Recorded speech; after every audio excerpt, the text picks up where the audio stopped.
வார்த்தைகள் எல்லா பிரச்சனைக்கும் தீர்வாகுமா? இல்ல சில நேரங்கள்ல மௌனம்தான் மிகப்பெரிய ஆயுதமா இருக்குமா?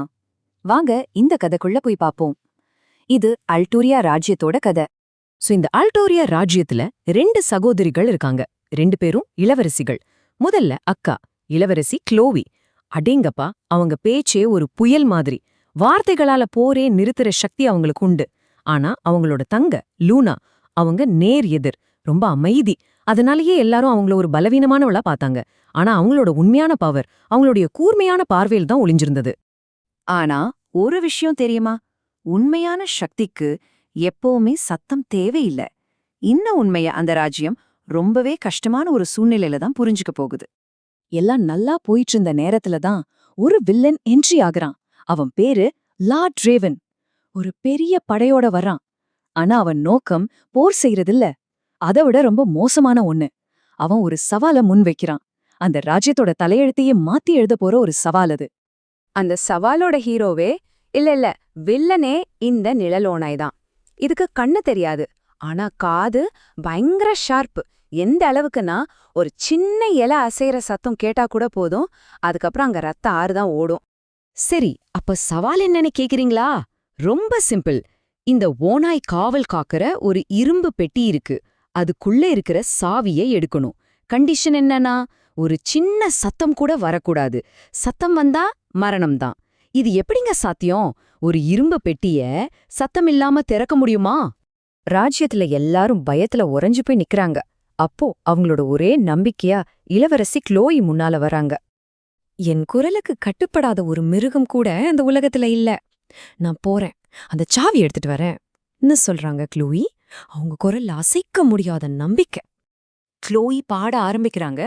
அவங்களோட அந்த இனிமையான தாலாட்ல நிஜமாவே அந்த கொடூர ஓனாய் கொஞ்சம் கொஞ்சமா அமைதியாகுது. ராஜ்யத்துல எல்லாருக்கும் அப்பாடா ஜெயிச்சிட்டோன்னு ஒரு நம்பிக்கை வருது. ஆனா அந்த நம்பிக்கை ரொம்ப நேரம் நீடிக்கல. அவங்க அந்த பெட்டி கிட்ட போகும்போது கவனிக்காம அவங்க கால் ஒரு சின்ன கல் மேல பட்டுடுச்சு. அவ்வளவுதான், ஒரு சின்ன கிளிக்னு ஒரு சத்தம். முடிஞ்சது. அந்த சின்ன சத்தம் அந்த ஓநாயோட வெறிய மறுபடியும் தூண்டி விட்டுடுச்சு. அது சீறி பாய க்ளோயி நூலிழையில உயிர் தப்பிச்சு ஓடி வராங்க. அவங்க ரொம்ப நம்பின அந்த வார்த்தைகள் அவங்களையே கைவிட்டுடுச்சு. எல்லா நம்பிக்கையும் போயிடுச்சு. ராஜ்யமே இருண்டு போயிருக்கு. அந்த நேரத்துல யாரும் எதிர்பார்க்காத ஒருத்தர் முன்னால வராங்க. இளவரசி லூனா. அவங்க ஆயுதம் வார்த்தைகள் இல்ல, மௌனம். லூனாவோட அணுகுமுறை ஹோல்ட்டான வேற. அவங்க சத்தத்தை கட்டுப்படுத்த நினைக்கல. அதுக்கு பதிலா காத்து எப்படி சத்தம் இல்லாம போகுதோ அது மாதிரி போறாங்க. அவங்க ஓநாயோட கோபத்தை மட்டும் பார்க்கல, அந்த கோபத்துக்கு பின்னாடி இருக்கிற காரணத்தை தேடுறாங்க. அப்பதான் அதை கவனிக்கிறாங்க. அந்த ஓநாயோட கழுத்துல ஒரு முள்பட்டி, அதுதான் அதோட வலிக்கு காரணம். பாருங்க, அவங்க பிரச்சனையோட அறிகுறிகளை பார்க்கல, ஆணிவேரையே கண்டுபிடிச்சிட்டாங்க. அப்புறம் ரொம்ப அமைதியா அதை சரி செஞ்சாங்க. சரி, இப்போ ஒரு நிமிஷம் நம்ம பார்வைய மாத்துவோம். நாம லூனாவா இல்ல, நாம தான் அந்த ஓநாய். நம்ம உலகம் முழுக்க இருட்டு, நம்ம உலகம் முழுக்க வலி. அந்த உலகத்துக்குள்ள என்ன நடந்திருக்குன்னு யோசிச்சு பாப்போமா? யோசிச்சு பாருங்க. பல வருஷமா ஒவ்வொரு நொடியும் கழுத்துல ஒரு வலி குத்திட்டே இருக்கு. அதுதான் அதுக்கு தெரிஞ்ச வாழ்க்கை. திடீர்னு ஒரு சின்ன கிளிக் சத்தம் கேக்குது. அடுத்த செகண்ட் அந்த வலி இல்ல, காணாம போயிடுச்சு. அந்த கோபமெல்லாம் போய் ஒரு குழப்பம் வருது. அப்பதான் ஒரு புது வாசனை அது உணருது. பயமே இல்லாத ரொம்ப அமைதியான ஒரு வாசனை. அது லூனாவோடது. வார்த்தைகளால சாதிக்க முடியாத ஒரு விஷயத்த ஒரே ஒரு மௌனமான செயல் சாதிச்சது. அதுதான் புரிதல்.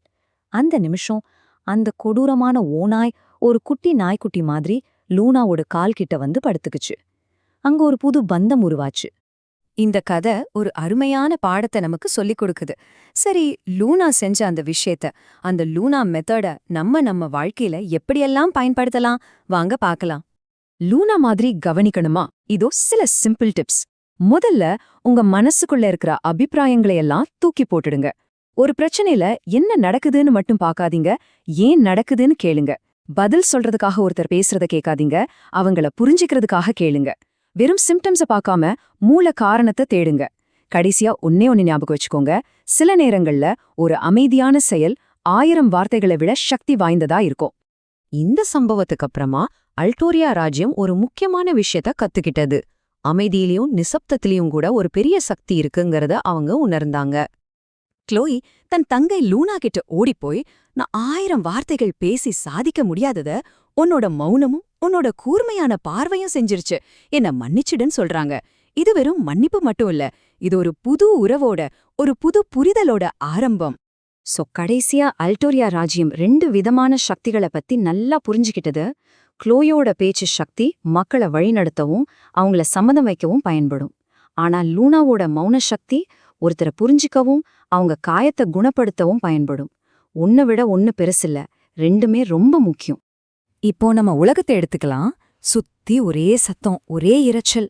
இந்த மாதிரி ஒரு உலகத்துல நாம பேசுறது கொஞ்சம் குறைச்சிட்டு கவனிக்க ஆரம்பிச்சா எத்தனை பிரச்சனைகளுக்கு தீர்வு கிடைக்கும்னு நினைக்கிறீங்க? இத பத்தி கொஞ்சம் யோசிச்சு பாருங்க.